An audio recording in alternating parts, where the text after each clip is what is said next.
बीज में प्राण तत्व होता है, वही नमी और आरंभिक पोषक अनुकूलता प्राप्त करके अंकुरित होने लगता है। इसके उपरांत वो बढ़ता, पौधा बनता और वृक्ष की शक्ल पकड़ता है या नहीं, यह इस बात पर निर्भर है कि उसे जड़ें जमाने का आवश्यक खाद पानी व पोषण प्राप्त हुआ या नहीं।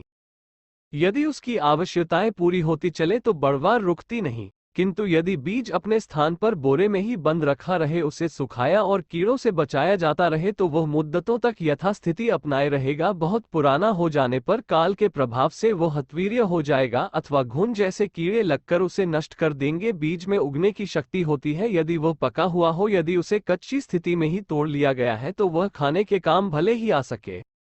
बोने और उगने की क्षमता विकसित न होगी, वह देखने में तो अन्य बीजों के समान ही होगा, पर परखने पर प्रतीत होगा कि उसमें वह गुण नहीं है जो परिपक्व स्थिति वाले बीजों में पाया जाता है। हर मनुष्य में प्राण शक्ति होती है, पर उसकी मात्रा में न्यूनाधिकता बनी रहती है। यह इस बात पर निर्भर रहता है कि प्राण रूपी बीज को प्रो बनाने के लिए जानकारी अथवा गैर परिपक्वता लाने वाले प्रयत्न होते रहे या नहीं। मानवीय प्राण शक्ति का विकास और परिपाक इस बात पर निर्भर है कि उसमें पूर्व संचित संस्कारों का समूह था या नहीं। गर्भ धारण करते समय माता पिता के रज वीर्य में अभीष्ट उत्कृष्टता या परिपक्वता थी या नहीं, उसे आरंभिक पोषण मिला या नहीं, प्राण प्रक्रिया के अनुदान समुचित मात्रा में मिले या नहीं, ये सब भ्रूणावस्था में पूरी की जाने वाली आवश्यकताएं हैं। इसके बाद जब परिपक्व बालक संसार के खुले वातावरण में सांस लेता है और समीपवर्ती लोगों द्वारा विनिर्मित वातावरण का प्रभाव ग्रहण करता, तब भी उस स्थिति में मनुष्य प्रभाव ग्रहण करता है। खान पान से, जलवायु से स्थूल शरीर के स्तर का निर्माण होता है, किंतु प्राण प्रभाव समीपवर्ती लोगों की चेतना से ही उपलब्ध होता है।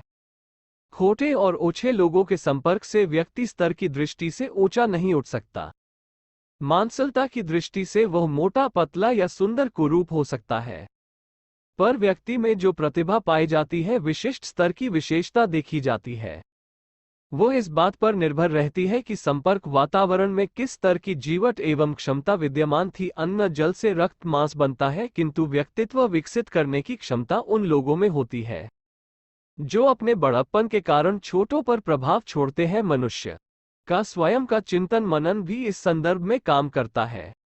वो अपनी इच्छा शक्ति और संकल्प शक्ति से भी अपने आप को प्रभावित करता है। पूर्व संचित संस्कार भी ऐसा वातावरण पाकर स्वतः उभरते हैं। ग्रीष्म ऋतु में घास सूख जाती है, फिर भी जमीन के अंदर उसकी जड़ों में किसी प्रकार नमी बनी रहती है। वर्षा होते ही वे जड़ें अनायास ही अंकुरित हो चलती है और तेजी से अपना विस्तार करती हुई जमीन पर फैलकर हरितिमा बिखेरती है। ये सब वे कारण हैं जिनके बलबूते विशेष साधन न बन पड़ने पर भी मनुष्य का आत्मबल विकसित स्थिति में देखा जा सकता है और उसे भी सिद्ध पुरुषों जैसी विभूतियां अनायास ही प्रकट होती हुई प्रकाश में आती दृष्टिगोचर हो सकती हैं। कई व्यक्ति योग तप साधना अनुष्ठान जैसे कृत्य प्रयास न करने पर भी सूक्ष्म विशेषताओं से संपन्न पाए जाते हैं। यह उपहार उन्हें जन्मजात रूप में भी मिलता है अथवा नितांत बचपन से आगे बढ़ती हुई दृष्टिगोचर होने लगती है। यह अनायास का प्रकटीकरण भी संयोगवश नहीं होता, उसके पीछे ऐसे कारण सन्निहित होते हैं जिन्हें घटनाएं या प्रयास तो नहीं कहा जा सकता, पर अदृश्य और अविज्ञात कारण ऐसे होते हैं जिनके कारण कुछ विशेष व्यक्ति अपने में चमत्कारी क्षमताएं प्रकट करते हैं, किंतु उनके साथ ही पड़ोसी उन विशेषताओं से वंचित बने रहते हैं। प्रयत्न करने पर तो उसका लाभ कोई भी उठा सकता है।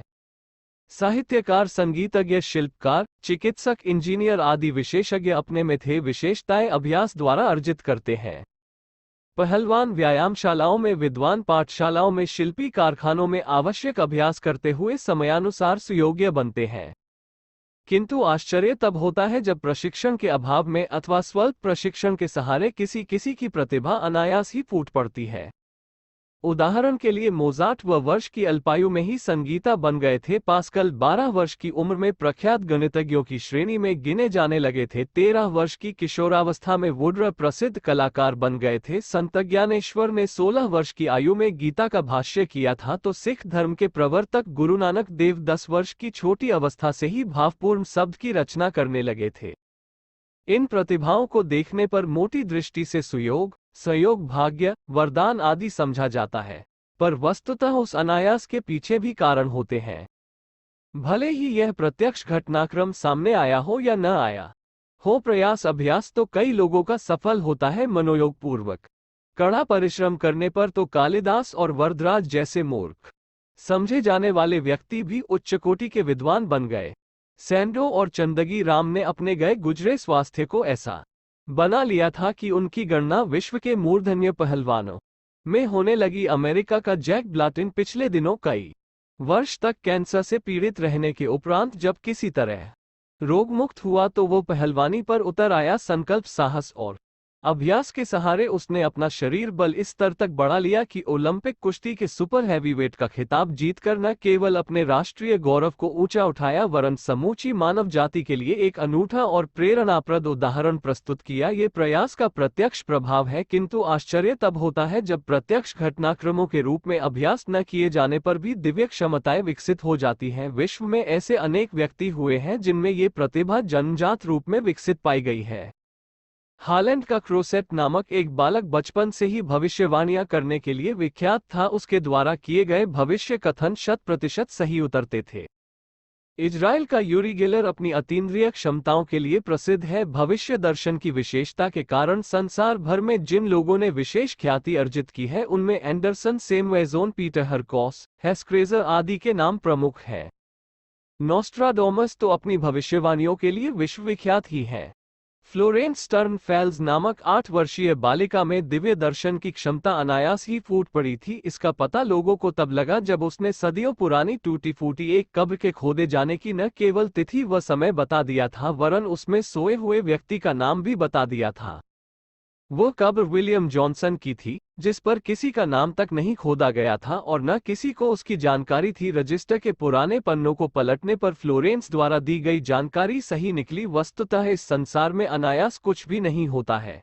हाँ, इतना अवश्य कहा जा सकता है कि इस असाधारण प्रक्रिया के पीछे कोई अविज्ञात कारण रहे हैं जिन्हें प्रत्यक्ष रूप में नहीं देखा जा सकता।